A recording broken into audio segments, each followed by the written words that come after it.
Hey everyone, and welcome to this new episode of Co-Creating with AI. This is our journey exploring and understanding the fast-moving world of AI. Today we're going to talk about anti-hype and understanding AI hype. How are you today, Rasmus? Good, thanks. Yeah, I'm not feeling the hype so much, but I'm reading a lot about the hype. I think that's because I'm just mainly in just meetings with customers all the time. Yes. That sort of keeps me from being too hypey because it's actually very down to earth kind of being in sales mode. It's like a very down to earth activity, like talking to someone, understanding their problem, figuring out if we can solve it, if so, Mm. how. Sometimes like thinking we can solve it, and then like, okay, wow, we could, and like proving it to both the customer and ourselves at the Yeah. same time. It's a Yeah. fun example of recently. But anyhow, how are you? I'm good as well. Uh, Having this nice soreness in my muscles from the gym this morning, and then uh, good coffee and sunshine. So I'm good. Yeah. Together, we're going to talk about hype and not as something we're enjoying so much, but rather as something that is distracting and maybe misleading, even. Yeah, I mean, I think like navigating the hype, right? Because Mm. I mean, we're going to go to concrete examples, but just from my point of view, like I need to stay up to date with what's going on. Like I Yeah. can't not do it. It's really part of my job. I need to know what's going on and everything from like, legality around AI to all the new models. I mean, the example I just gave beforehand was that we had a customer that needed to do like image generation at scale, and we like proved that we could set up a workflow to do it for them, but they just didn't like the images enough. And then we basically just like, okay, wow, let's try to do this in Flux. The new Flux model just came Yeah. out. Let's try to do the exact same workflow in Flux. And we showed it to them, and they were like, wow, yeah, this is good enough. And then we just like basically, William and our team just like spent like the night getting it up, like in the products, so switching Mm. out Stable Diffusion for Flux.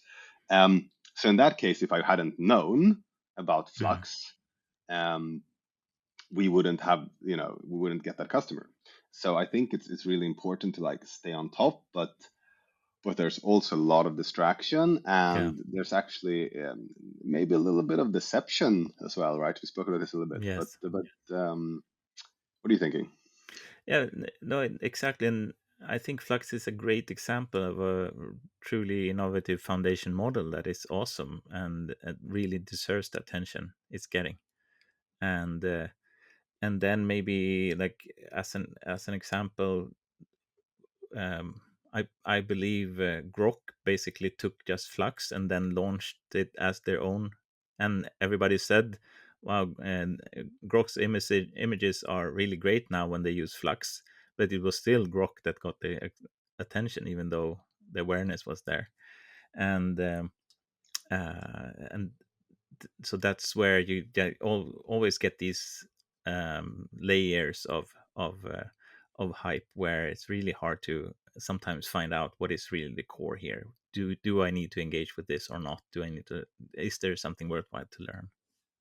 Yeah, I mean, the prime, I agree. The prime example is, I don't know how many of our listeners are like as active on Twitter as maybe I am. I'm not sure if you are anymore, but there's been a lot of attention the last day or so around uh, this basically fine-tuned model of llama called reflection that was Hmm. supposedly beating llama across all like the benchmarks. And then like when people like tried it and tried to benchmark it, it wasn't. It was worse. So it was the fine tune that was worse. And then the guy who released it, uh, like Matt Schumer, I think he's called, Yeah. or I think that's the guy. He basically said, "Oh, here's an like he's an open API key where you can try it out." And then people like, "Oh, this is really good actually." But then when they like played around with it a little bit, they proved that it was just Claude. They just Yeah. wrapped Claude in an API and told it not to be Claude. And like, that was the primary thing. And then apparently as people were breaking it, they were iterating new releases to make it conceal itself better Yeah. as not being just a Claude wrapper. So yeah, I mean, that's just one example, but there is like a little bit of like, I think that's deception, but there's also a bit Mm. of I don't know, sleight of hand going on, Mm, right? With like all the hype around the GPT-4o like voice release that mm, now is being rolled out from what I hear a bit, but that was so impressive in the demo, right? In like whatever January or something. yeah. And then, that stops everyone in their tracks, Mm, and diverts a lot of attention and makes people rethink strategy, etc. But it wasn't real yet, or mm, at least not widely available real. So I mm, think that's like a key thing for me here is like, if I can try something, it works, it's available, I can either use it directly as a individual, or we can access it through API in our like in multiply in our product, then it's mm, relevant for me. Like with Flux, we could try it. We knew that there were open APIs that we could use. We tried them, and mm, it produced better quality. Whereas, if we would have made big bets on, OpenAI voice, I mean, that would have been very very bad for us to mm, use, because it's still not available via API, from what I know at least, and mm. not even as a consumer like app. For I haven't got it yet, at least. That was a bit of a rant. What do you think about that? Like, do you feel Yeah, deceived? I was reminded actually by another case of pure deception that I ran into this summer, which I think I tweeted about it during the summer, but I discovered the deception, and it's never been publicized anywhere because it's so minor, but it might be part of a bigger um, like the dark underbelly of the AI industry. That what happened was that I saw a new paper coming out promising, like, with this way of doing a few shot learning, then the researchers proved that they had 8% better or and more robust results on code generation, in like um, when asking LLMs to produce like to solve an algorithm, to implement an algorithm, they got more robust results. So I that for what I was building at that time, right at that moment, it was super relevant. So I dove into that, and I ran and like installed their GitHub repos or cloned it and ran the tests, and it came out with really good results. So and then when I dove into the tests, I was super confused because they were there were like two layers to the test. One that was like solid code written to solve the problem, and then like a layer underneath where, like, behind the hoods, which was sort of cleverly hidden, uh, the LLMs were provided with the expected results in the test. So in the test, when they were asked, "Can you implement this algorithm?"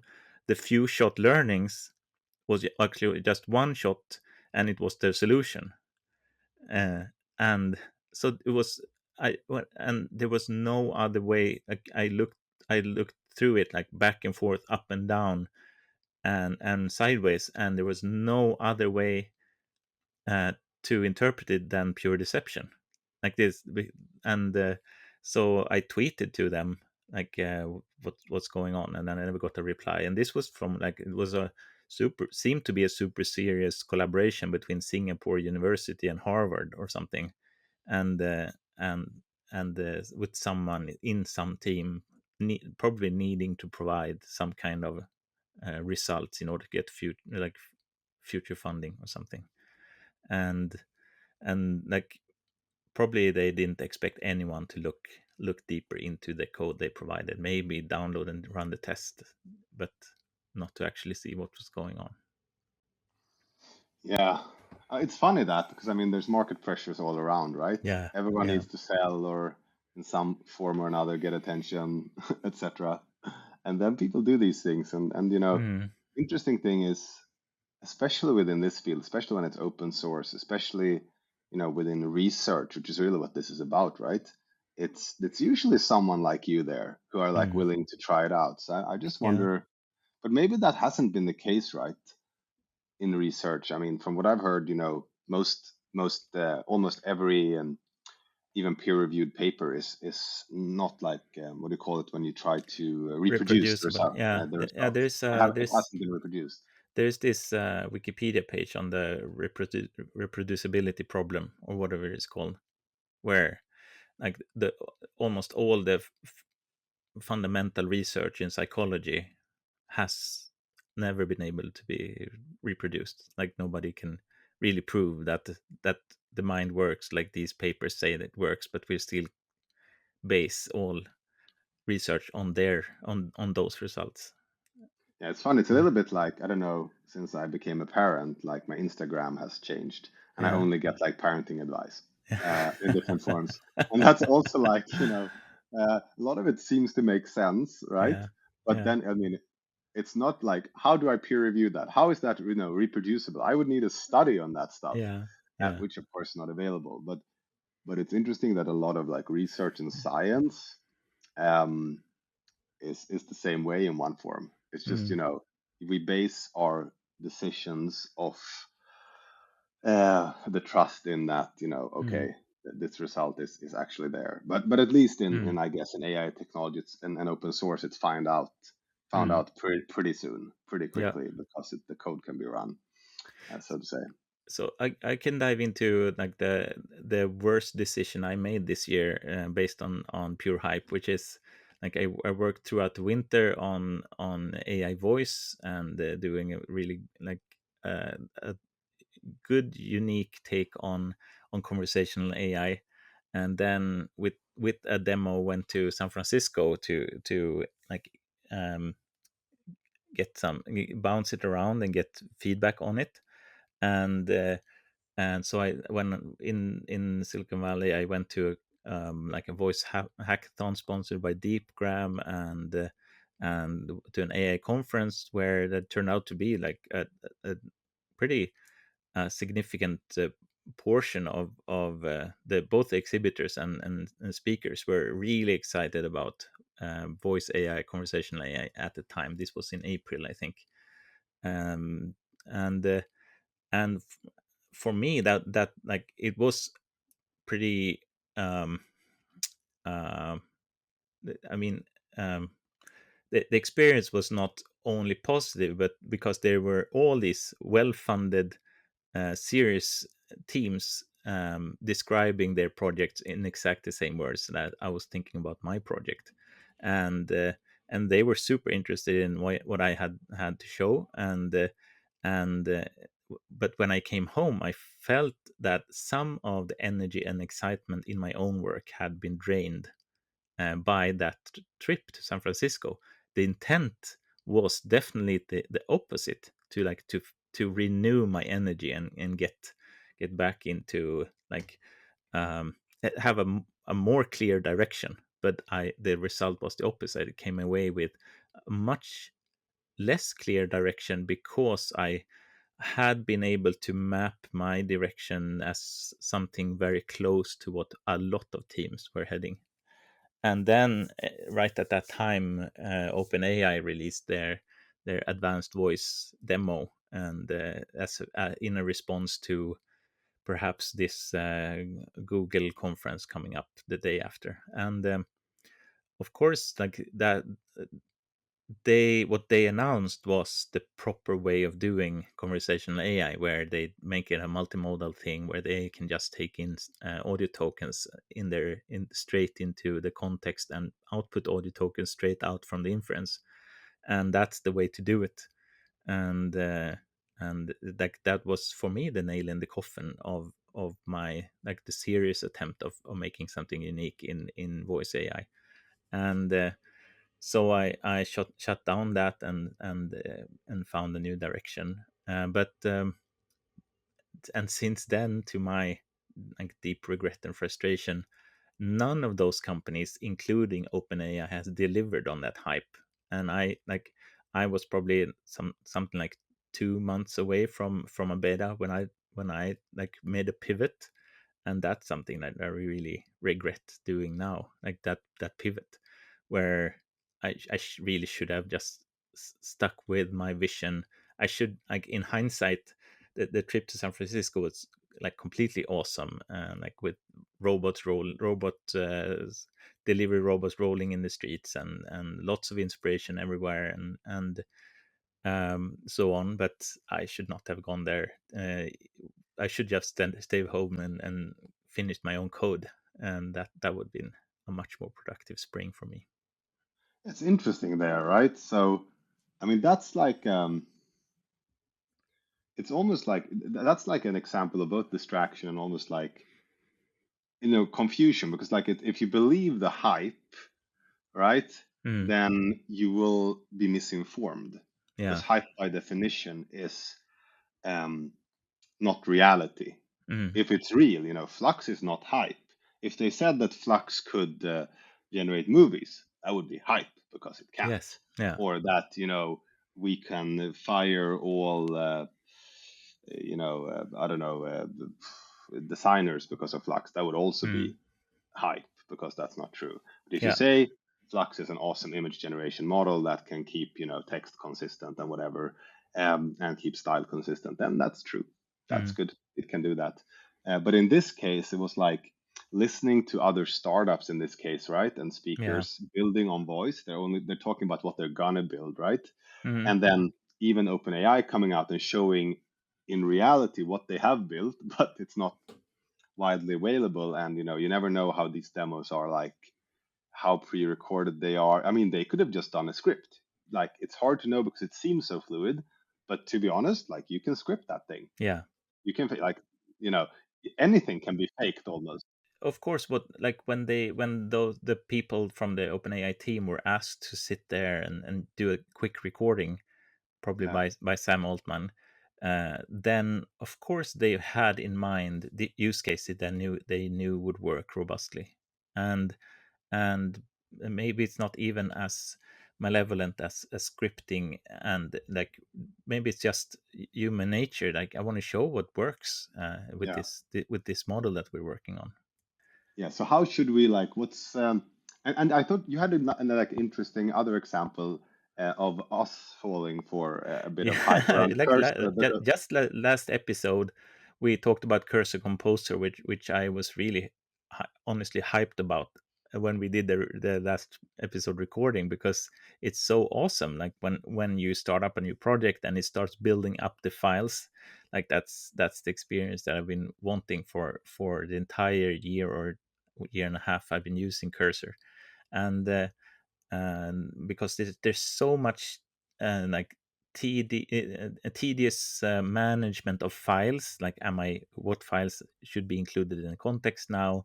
Where does this code go? How do I solve this problem? And like coding over multiple files. And really, Cursor Composer straight up solves that, um, in theory, it turns out, because as soon right, as you get deeper into a project, and you like, when I kept working on with Cursor Composer these past 2 weeks, I started bumping into these really like immature behaviors from Cursor Composers, where it actually has behavior which is not present in um, in Sonnet, where it can for example, with the worst thing that happens, which does happen over and over, unfortunately, is that you can reach a solid state of the code, and then ask it to do, like, take the next step in implementing whatever you're aiming to implement, and it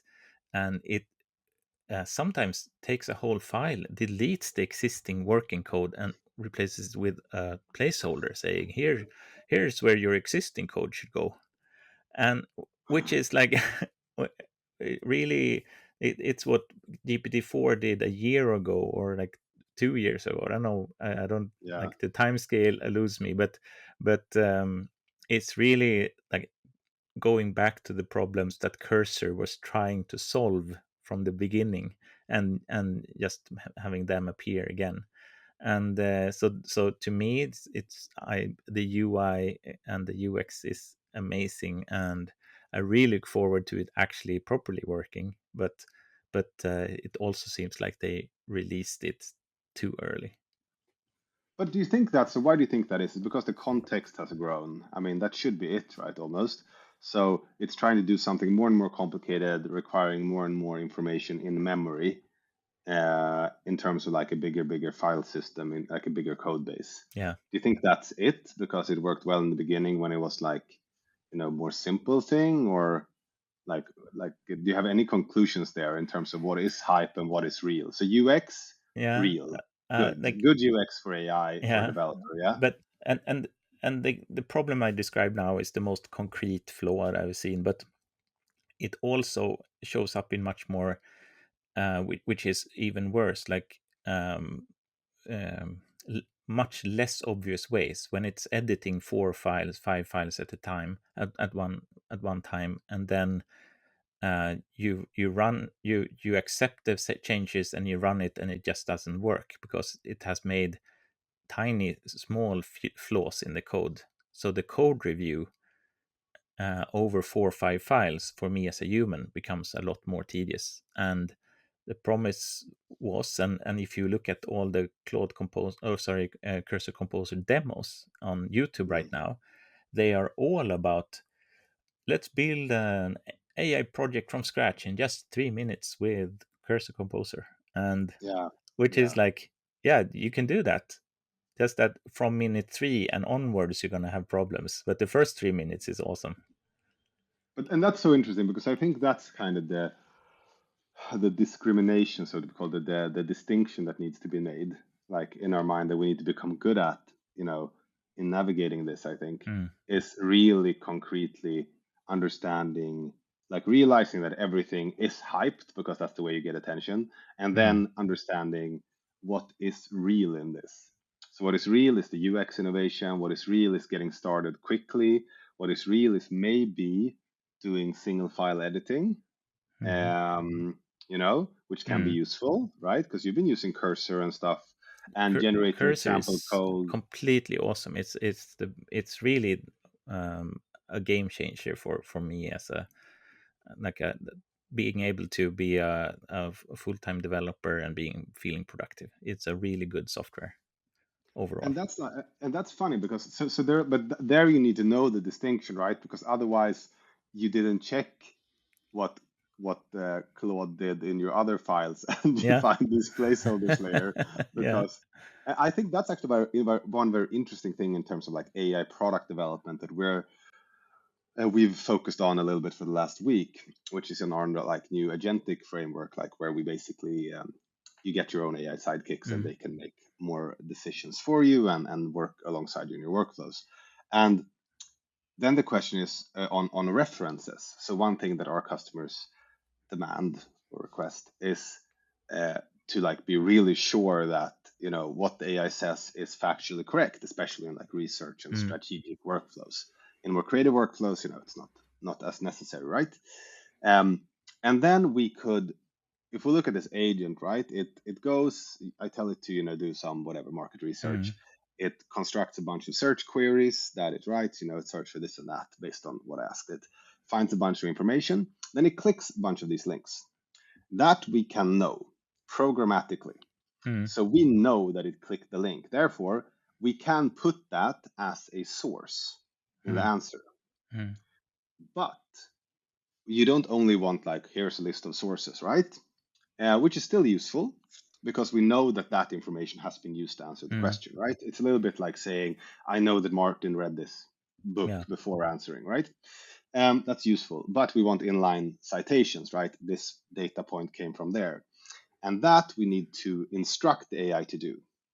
And we can combine that to become, it's starting to become like quite reliable. Mm, But like, as a user, I still need to know whatever the AI does, like in terms of like writes or does by itself, mm. is actually probabilistic.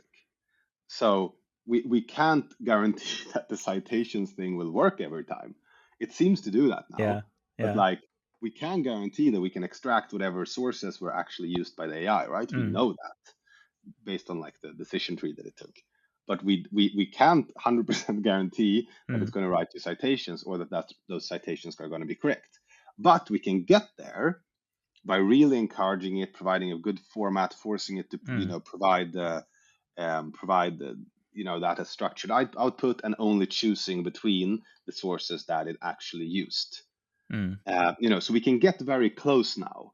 So we can get, but I feel that's a little bit the same thing with the cursor code implementation. Is as soon as you leave the AI to do something on its own, it's Mm. sometimes going to fuck up. Yeah. It's sometimes going to be like putting a placeholder there, or you know, yeah, in our case, that would be not writing citations, for Mm. example, or in the worst case, writing the wrong citations, which we're Mm. working very hard not to happen. But So, it's interesting. how about having a fact check agent that the user can activate as a human user, when think this looks good, I just want to make sure, Yeah, and then to have exactly. a fact check agent, maybe like that. That's the kind of like robustness in process that we humans need. Like fact Yeah, checker is a profession for a reason. yeah, When journalists write, and even the most professional journalists, if they publish stuff in New York Times, the New York Times are gonna fact check your yeah, stuff. yeah. And No, I that agree. yeah, yeah, I mean, that's been the basis for Multiply, right? I mean, yeah. just the simple realization that even if you have 100 super smart people Mm. and they have a lot of good data, if there is, and yeah, maybe they can, like, if you tell them, or you just like, if they decide that they want to do something together, like once, yeah, they can do that. But if they're Mm. going to like build a company, they're going to organize themselves with processes and Yeah. responsibilities. And that's just the way things work. That's just a Mm-hmm. sort of a physical fact. So that's still what I believe, that having different agents, different sidekicks that can perform different processes together, and they're very specialized, they're very good at one thing, they're using the right model for it, and they're not trying to do everything at once. That's how Mm. we're at least finding that we get really, really good results, by not trying to bake everything into mega prompt and like first do this, then fact check, then write in the brand voice, then whatever, but having that like stepwise flow. Yeah. But we'll see. But it looks Mm. like that. I don't Awesome. know how that tied in, but that's at least on agents. I think that Mm. what is hype and real, or like with like being able to rely on the output of an AI model, Mm.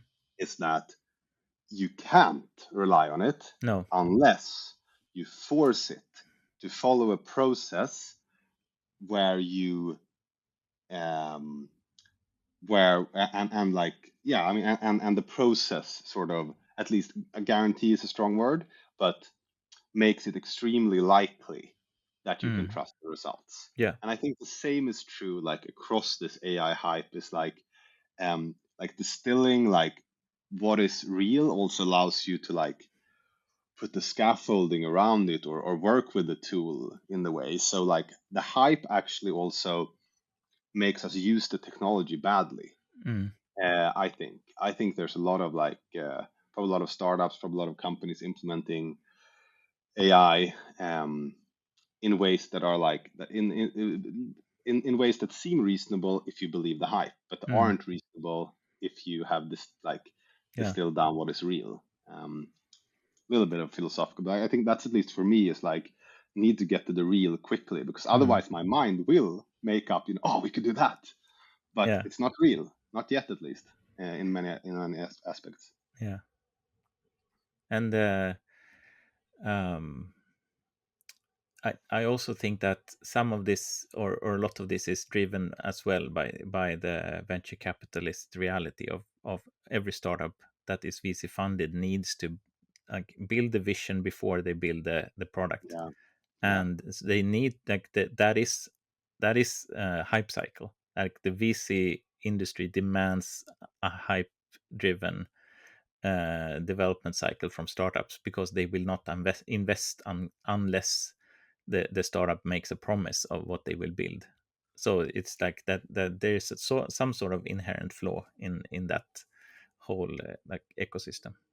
yeah. And I mean, it goes all the way up, this, but they need to hype, get upticks in valuation so they can raise Yeah. their next fund. Yes. So Yeah. it's like it's I don't know, what are turtles all the way up, Yeah. and like Yeah. hype all the way up, hype all the way Mm, down. exactly. Mhm. Awesome. So what is the takeaway from this discussion? I feel like what what I've realized is how this goes sideways and upwards and downwards, and like we like we are all, we need to learn, so we crave the hype. We want to know things as early as possible, and then we get frustrated when we get to learn something too early, which is too much of a promise, and with not enough substance. But still, like we, um, it's sort of a reality we need to live with. Yeah, I think so. For me, it's a little bit like realize that everything is hype, but still need to stay informed. Mm, Then the next step is distilling that. Whatever seems worth spending time on checking the reality of, I need to check mm, the reality of. And that I can use for whatever is my day to day, which is, down should be down to earth in terms of like doing something for someone that is yeah. valuable. Um, and because I think that's the main thing for me Mm, is like not making decisions until I've checked the reality of it. hands And on, like experiencing things yourself. I think that's the only, like, benchmark that is trustworthy. think so. Seems like a Yes. good note to end on. All right. Thanks, Rasmus, and thank you to the listener for being with us all the way through this hype and anti-hype.